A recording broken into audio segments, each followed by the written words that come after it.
আজকের আমাদের গাছ কাটা হয়েছে। চতুর্দিকে গাছ ছড়িয়ে ছিটিয়ে আছে, কাটা ডালপাড়া। সামনের গাছগুলো ঝড়ে সব পড়ে গেছিল।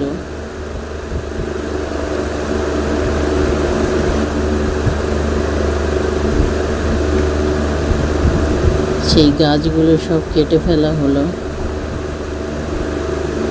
প্রচণ্ড ঝড়ে সব পড়ে গেছিল।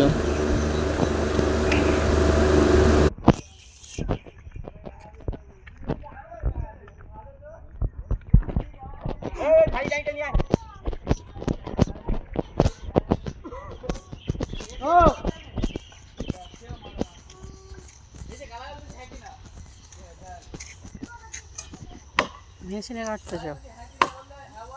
মেশিনে কাটলে তাড়াতাড়ি হয়, তাই না? মেশিন তোমার নিজের? তাহলে ঠিক আছে।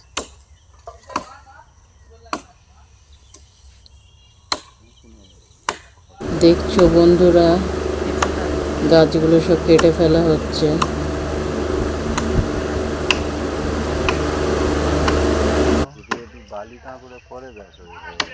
হ্যাঁ, ওগুলো তোমার নষ্ট হয়ে যাবে। 1 লিটার পেট্রোলে কিরম কাটবে? কটা গাছ? কতক্ষণ চলে? সারাদিনে 3 লিটার। হ্যাঁ,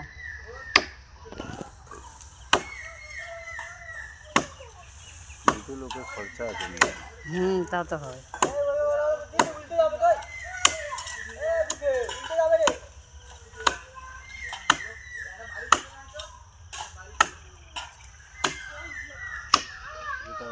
ফোন নম্বর দিতে, ফোনে কথা বললো।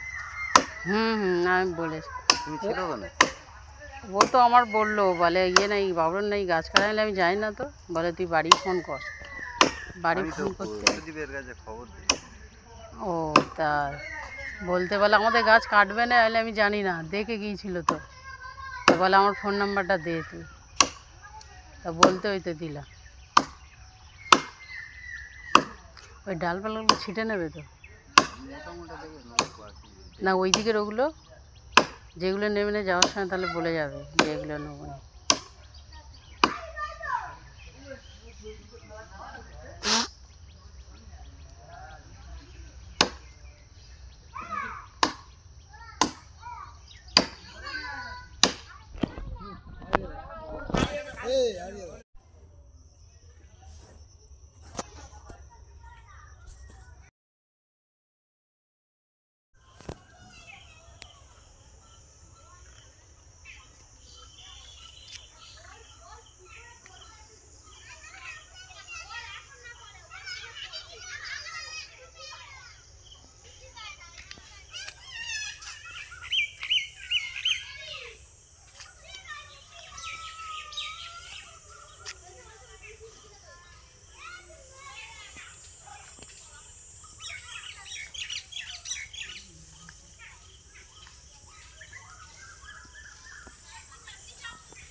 যেগুলো পড়ে আছে মা গড়িয়ে রেখে দিচ্ছে। কেন ওগুলো রেখে দিলে আমাদের রান্নার জন্য লাগে, তাই জন্য মা রেখে দিচ্ছে গড়িয়ে।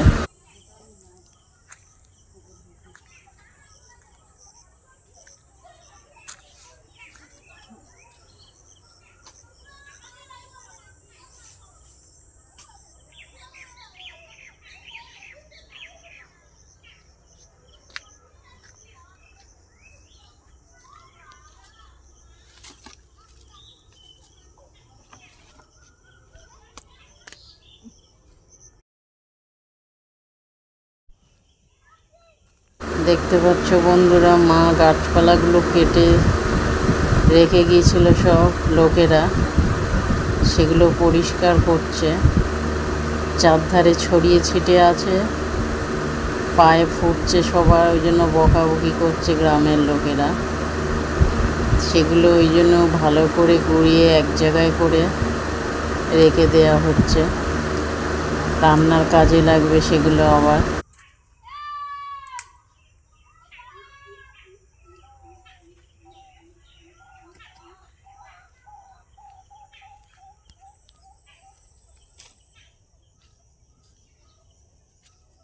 কাঠ পিঁপড়ে ভর্তি পুরো একদম চারধারে। ফুল গাছ পর্যন্ত এগুলো কেটে দিয়েছে।